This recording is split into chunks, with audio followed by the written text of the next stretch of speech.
అత్యుత్తమ ప్లేస్మెంట్స్ తో ఎంఎన్సీ కంపెనీలలో ఉద్యోగమే లక్ష్యమా? ఇంజనీరింగ్ చదవాలనే మీ పిల్లల కలని కేజీ రెడ్డి కాలేజ్ తో నిజం చేసుకోండి.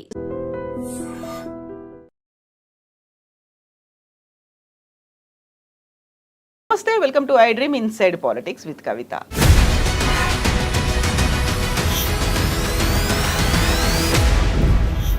దాదాపు 8 నెలల తర్వాత కేసీఆర్ తెలంగాణ భవన్కి చేరుకున్నారు. విస్తృత స్థాయి సమావేశం జరిగింది.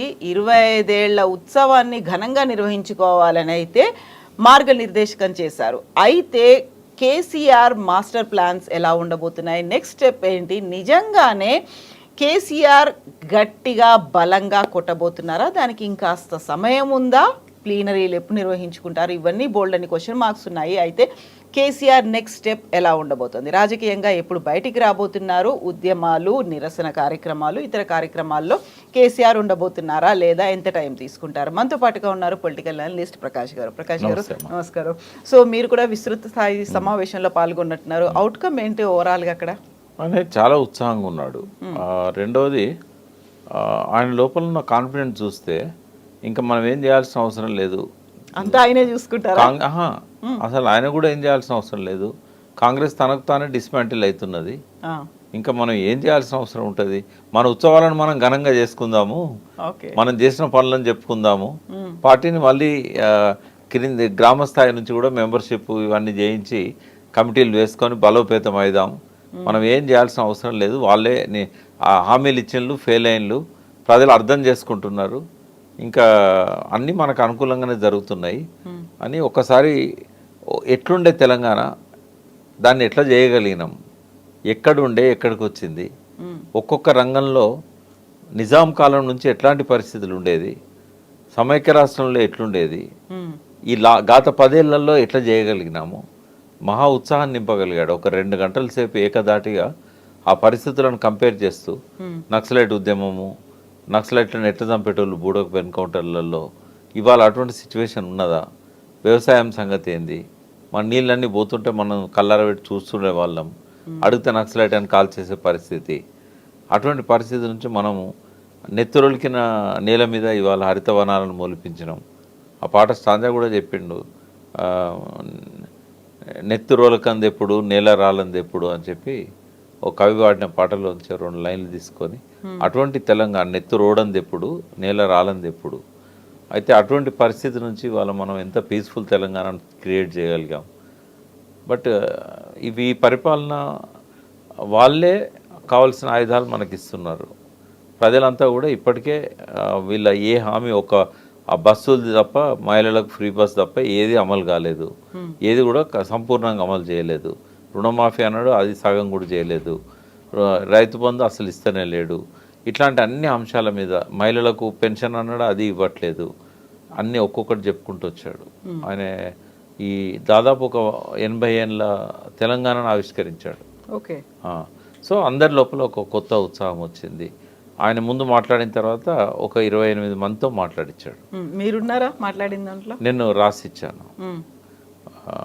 ఎవరైనా మాట్లాడవచ్చు అని ఫ్రీ హ్యాండ్ ఇచ్చాడు. మీరు చేతులు ఎత్తండి నేను పిలుస్తా అన్నాడు. బట్ నేను రాసిచ్చాను.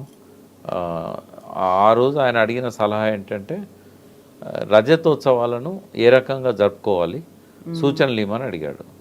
అయితే మిగతా వాళ్ళందరూ వాళ్ళ లోపల ఉన్న ఆవేదన ఇట్లాంటివన్నీ చెప్పుకుంటూ వచ్చారు, ఏమేం చేయాలి పార్టీని బలోపేతం చేయడానికి. బట్ నేనేం చేశానంటే, రజతోత్సవాల సందర్భంగా ఎట్లాంటి కార్యక్రమాలు చేస్తే బాగుంటుంది అనేది రాసి ఆయనకే ఇచ్చాను. కొందరు మంత్రులు కూడా, మాజీ మంత్రులు కూడా మాట్లాడారు. శ్రీనివాస్ యాదవ్ కానీ, శ్రీనివాస్ గౌడ్ ఇట్లాంటి వాళ్ళు కూడా మాట్లాడారు. దాసో శ్రావణ్ మాట్లాడాడు. ఇంకా చాలామంది కార్యకర్తల దగ్గర నుంచి మాట్లాడారు. మహిళలు కూడా మాట్లాడారు. కొంతమందిని ఆయన ప్రత్యేకంగా పిలిచి మాట్లాడిచ్చాడు. బట్ ఏదైనా ఒక మంచి వాతావరణంలోనే జరిగింది. అందరికీ ఒక ఆనందం, ఉత్సాహం వచ్చింది. మళ్ళీ అధికారంలోకి వస్తామనే ఒక విశ్వాసాన్ని ఆయన ఇవ్వగలిగాడు. బట్ ఆయన రోల్ ఏంటి అనేది అయితే ఆయన ఏం చెప్పలేదు. బట్ ఒక సూచనను ఆయన అంగీకరించాడు. ఏంటంటే, ఇంతకుముందు మనం కూడా చాలాసార్లు, నేను కూడా మీతో పాటు అన్నాను, ఫామ్ హౌస్కి ప్రతి వారానికి ఒక నియోజకవర్గం నుంచి కార్యకర్తలను పిలుచుకొని వాళ్ళతో కలిసి భోజనం చేసి చెప్పాం కదా ఎన్నోసార్లు, అది మాత్రం ఒప్పుకున్నాడు. 400-500 మంది ఒక్కొక్క నియోజకవర్గం నుంచి గ్రామస్థాయి నాయకుల దగ్గర నుంచి కాన్స్టిట్యున్సీ లీడర్ల వరకు. అది శ్రీనివాస్ యాదవ్ ఆ ప్రపోజల్ ఇచ్చాడు. అంటే ఒక 2 సంవత్సరాల్లో అన్ని కాన్స్టిట్యున్సీలు కవర్ అవుతాయి. మనకు 3 సంవత్సరాల తర్వాత కదా ఎలక్షన్ వచ్చేది, అందరు హ్యాపీగా ఉంటారు, అందరినీ కలవండి మీరు అని చెప్తే దానికి ఒప్పుకున్నాడు ఆయన. వారానికి ఒక్కరోజే కదా, ఆ ఏర్పాట్లు మేము చేస్తాం, ఫామ్లో భోజనాలు కానీ అన్నీ మీరు తీసుకొని రండి అని చెప్పాడు. అట్లా ఇంకోటి భారీ బహిరంగ సభ ఏప్రిల్ 27 పెట్టాలి. ఈ లోపల ఏం చేయాలి, ఏడాది కాలం పాటు ఏం చేయాలి, దాని మీద ఒక కమిటీ వేసుకోండి అని ఆయన 2 పేర్లు, అశోక్ మన టంకసాల అశోక్ గారు పక్కనే ఉండే, తర్వాత దేశపతి శ్రీనివాస్ గారికి చెప్పాడు, మీరు ఒక కమిటీ వేసుకొని కొంతమందితోని ఇంటలెక్చువల్స్తోని ఒక ప్రోగ్రామ్ చాకౌట్ చేయండి అని చెప్పాడు. బుక్లెట్స్ ఇట్లాంటి ఏమేమి డ్రాఫ్ట్ చేయాలి, చరిత్రను కూడా టీఆర్ఎస్ 25 ఏళ్ళ చరిత్రను కూడా రాయాలనే ప్రతిపాదన ఒకటి వచ్చింది. ఓకే, అది దానికి ఒక కమిటీ వేసుకొని రాయండి అని చెప్పాడు. ఇవి మెయిన్గా జరిగినాయి అక్కడ. నేను కొడితే మామూలుగా ఉండదు, చాలా బలంగా కొడతాను అని చెప్పిన తర్వాత ఇప్పుడు ఆయన ఎప్పుడు కార్యరంగంలోకి దూకుతారు, ఎప్పుడు చేసి చూపిస్తారు అనేది ఎదురు చూస్తున్నారు కదా, దానికి సంబంధించి ఏమైనా చెప్పారా? నా నెక్స్ట్ ప్లాన్ ఇలా ఉండబోతోంది, నేను ఇది చేస్తాను. ఆయన కొడతాడని కూడా నాకు అనిపిస్తలేదు, ఎందుకంటే కొట్టాల్సిన అవసరం కూడా కనబడతలేదు. అయితే బహుశా నేను అనుకుంటా బహిరంగ సభ అడ్రస్ చేస్తాడు. ఆ తర్వాత అవసరమైనప్పుడు ఓ రోజు అసెంబ్లీకి రావడము, ఎప్పుడన్నా ప్రజల మధ్య పోవడం. మనం అనుకున్నట్టు ఆయన రోజు అసెంబ్లీలో కూర్చునే ఆలోచన అయితే ఉన్నట్లేదు. అట్లాగే రోజు కార్యక్రమాలలో ఇన్వాల్వ్ అవ్వాలని కూడా అవసరం లేదు.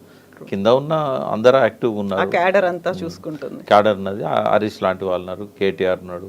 కవిత గారికి కూడా చెప్పాడు, జాగృతి తరఫున మీ కార్యక్రమాలను కోఆర్డినేట్ చేసుకోండి జాగ్రత్తగాని. ఆమె చేసేది ఆమె చేస్తూ ఉంటుంది. ఒకరిద్దరి దగ్గర నుంచి బీసీల విషయంలో కొంత ప్రతిపాదనలు వచ్చినాయి, బీసీలను కలుపుకొని పోవాలి బీసీ నాయకత్వాన్ని, అట్లా అది కూడా దాని మీద ఆయన ఏమి కామెంట్ చేయలేదు. బట్ ప్రతిపాదనలు అయితే వచ్చినాయి. అంటే ఒక అసంతృప్తి కొంత కనబడతా ఉంది. కాంగ్రెస్ బీసీకి అధ్యక్షుడిని ఇచ్చింది, బీజేపీ నెక్స్ట్ బీసీఏ సీఎం అవుతాడని అనౌన్స్మెంట్ వాళ్ళు సీఎం అనే చెప్తున్నారు. అయితే అంత ధైర్యంగా ఎవరు నేను చెప్పినట్టుగా ఇక్కడ వర్కింగ్ ప్రెసిడెంట్ ఇవ్వండి బీసీకి అని ఎవరు చెప్పలేడా, కానీ ఒక ఆవేదన అయితే బీసీలలో కనబడ్డది. ఎట్లా ముఖ్యమంత్రి రాదు టీఆర్ఎస్ పార్టీలో, కనీసం ఒక వర్కింగ్ ప్రెసిడెంట్ అన్న కేటీఆర్ పక్కన ఒకరు ఉంటే తృప్తి ఉంటుంది అనేది కొంత కనబడ్డది క్యాడర్లో. బట్ అది చెప్పే ధైర్యం కూడా అక్కడి వరకు లేదు. ఒకరిద్దరు కొద్దిగా గొనిగిన్లు బీసీల విషయంలో కొద్దిగా మిగతా పార్టీలు ముందు పోతానే అన్నట్టుగా చేశారు. నిజంగా ఒక అసంతృప్తి అనేది అక్కడ కనిపిస్తుందా? ఎందుకంటే కులగణన విషయంలో మాత్రం బాగా కనబడ్డది. కులగణన సరిగా చేయలేదు బీసీలది, మీరు దాని మీద కార్యక్రమాలు రూపొందించాలి తీసుకోవాలని 1 2 సలహాలు వచ్చినాయి. ఒక 2-3 మాట్లాడిన 28 మందిలో బీసీల గురించి. అదే సో ఇప్పుడు కాంగ్రెస్ పార్టీ కావచ్చు, బీజేపీ కావచ్చు, కొంచెం బీసీ నినాదం తీసుకుంది, అధ్యక్షుడు అవుతారా లేకుంటే సీఎం అవుతారా, దీనికి సంబంధించి బోల్డ్ అని ఊహాగానాలు వస్తున్నాయి. చాలా క్లియర్గా వాళ్లే అవుతారు అనేటువంటి ఒక ఇండికేషన్స్ కూడా ఉన్నాయి. బట్ బీఆర్ఎస్ పార్టీకి మాత్రం ఆ 2 ఛాన్సెస్ అయితే కనిపించట్లేదు కదా. మీరు అన్నట్టుగా కొంచెం అసంతృప్తి, అసమ్మతి గళం అంటే ఎలా కేసీఆర్ దాకా చేరగలుగుతుంది ఆ వాయిస్ అనేది? అంటే ఆయనకు అర్థమైంది కొంత బీసీలు అంతా పోలరైజ్ అవుతున్నారు, మన దగ్గర కూడా ప్రెజర్ ఉంది అనేది అర్థమైంది. అర్థమయ్యే ఆయన మద్రాస్కి అధ్యయనం చేయడానికి ఒక టీం పంపించాడు ఆ రోజుల్లో, నేను కూడా అందులో పోయింటిని. అయితే నేను అవన్నీ చెప్పడానికి నేను ఇప్పుడు పార్టీ కండువా వేసుకోలేదు, ఒక అబ్జర్వర్ లాగా పోయిన. ఆయన పిలిచాడు కాబట్టి నో చెప్పలేక, మీతో ఎన్నోసార్లు అన్నాను కదా పిలిస్తే నేను పోతాను అని. బట్ నేను బాధ్యత తీసుకోవడానికి సిద్ధంగా లేను. నేను ఎట్లా చెప్పే కాడ చెప్తానే ఉన్నా, ఇంకా మళ్ళీ పార్టీ వాళ్ళకు ఉండే అవకాశం అది నేను ఎందుకు తీసుకోవాలనుకొని నేను చెప్పలేదు. బట్ నేను కంటిన్యూ చేస్తాను. నేను వాళ్ళకి ఇప్పుడు కూడా మీ ద్వారా నేను కొన్ని సూచనలు చేయదలుచుకున్నా. ఏంటంటే సరే మీ పార్టీలో బీసీకి ముఖ్యమంత్రి అయ్యే అవకాశం 0, ఎవరు నమ్మరు కూడా. ఇప్పుడు ఇస్తారేమో అని నేను చెప్పినా కూడా ఎవరు నమ్మే పరిస్థితి ఉండదు. పోనీ వర్కింగ్ ప్రెసిడెంట్ ఇస్తారా అంటే ఒకవేళ ఎస్సీకి ఒకటి బీసీకి ఒకటి ఇస్తే ఇవ్వచ్చు, అది కూడా పార్టీ నుంచి కొంత ఒత్తిడి వస్తేనే ఇస్తాడు. బట్ ఒక్కటి చేయొచ్చు వాళ్ళు, గతంలో బీసీలకు ఏమేం చేశాము, దానివల్ల జీవన ప్రమాణాలు ఎట్లా పెరిగినాయి, అది ఫిషరీస్ కావచ్చు లేకుంటే గొర్రెలు కావచ్చు, ఇట్లాంటి పథకాలు కావచ్చు, ఇవన్నీ డాక్యుమెంటేషన్ చేయాలి. నేను ఇచ్చిన సూచనలలో కూడా ఏమన్నా అంటే ఒక 25 సంవత్సరాల పండగ కదా రజతోత్సవం అంటే, 25 సంవత్సరాలు అయింది టీఆర్ఎస్ పెట్టి, ఒక 25 అంశాలను సెలెక్ట్ చేసుకోండి. రోజుకు ఒక అంశం మీద బ్రెయిన్ స్టార్మింగ్ పబ్లిక్లో పోయి వాళ్ళకి చెప్పండి, బుక్లెట్స్ ఇవ్వండి, మీటింగ్స్ పెట్టండి. ఒక్కొక్క స్కీమ్ గురించి ఒక రోజు, ఒక్కొక్క రంగం గురించి ఒక రోజు, 25 పాయింట్స్ మీద 25 అంశాల మీద అప్పుడు దశాబ్ద ఉత్సవాలు అప్పుడు కొంత ప్రయత్నం జరిగింది. ఒక్కొక్క రంగం గురించి చేశారు. అదే ఇది కంటిన్యూ చేయమని చెప్పాము. అప్పుడు 20 రోజులు చేస్తున్నారు. భవిష్యత్తులో ఒక బీసీ విజన్ ఓ డాక్యుమెంట్ రిలీజ్ చేయాలి. గతంలో ఎస్సీ ఎస్టీలకు సంబంధించింది 2003లో ఎన్నికల కంటే ముందు అప్పుడు గ్రీన్ పార్క్ హోటల్లో దళిత మేధావులను పిలిచి ఎస్సీ ఎస్టీలకు ఒక విజన్ని ఆ రోజు రూపొందించారు. బీసీల కోసం ఒకటి చేయాల్సిన అవసరం ఉంది. అప్పుడు కూడా జలసిద్ధయ్య గారి అధ్యక్షతన అప్పుడు ఒక కమిటీ వేసి ఏదో ప్రయత్నం జరిగింది, కానీ అంత ముందుకు పోలేదు. అది మేనిఫెస్టోలో రాసుకున్నా కూడా 5,000 కోట్లు ప్రతి సంవత్సరం ఖర్చు పెడతామని అది జరగలేదు. బట్ ఇది మాత్రం ఒక విజన్ను బీసీలకు ఇవ్వాలి. ముఖ్యమంత్రి ఈ పార్టీలో కాకపోయినా బీసీలకు కొంత మేలు జరుగుతుందనే ఒక నమ్మకాన్ని క్రియేట్ చేయగలుగుతాయి. ఎందుకంటే ఏ బీసీ ముఖ్యమంత్రి అవుతాడో, ఏ బీసీ పార్టీ పెడతాడో ఏం తెలియదు. బీసీల పార్టీ అయితేనే ఇంతకుముందు చెప్పినట్టుగా వస్తుంది, ఒక్కటి వస్తుందా 4 బీసీల పార్టీలు వస్తాయో కూడా తెలియదు మనకి. మళ్ళన్న కాంగ్రెస్లో ముఖ్యమంత్రి బీసీకి ఇస్తాడు అనగానే కొంచెం అటువైపు ఆలోచిస్తాడు ఆయన. ఇప్పటివరకు ఆయన ఏం ఫెయిల్ అవుట్ కాలేదు. Please subscribe to iDream. Please subscribe to iDream. Please subscribe iDream. And please subscribe to iDream. For more videos, subscribe to iDream. Please like, share and subscribe to the channel. Congratulations, iDream. Subscribe to iDream. Subscribe to iDream. So subscribe to iDream Media. iDream ki iDream team అందరికి huge congratulations. Please subscribe iDream Media. Please subscribe to iDream. Subscribe iDream. Please subscribe to iDream. iDream అంటే నా కళల ఛానల్ను subscribe చేసుకున్న నోరు తిరుగుతలేదు, మీరైతే గంట గుర్తు కొట్టండి. For more such videos, please subscribe to iDream. Subscribe to iDream. Please subscribe to iDream. Please subscribe iDream Media. Please do subscribe to iDream. Please subscribe to iDream Media. For best entertainment and information, please subscribe iDream. And don't forget to subscribe to iDream.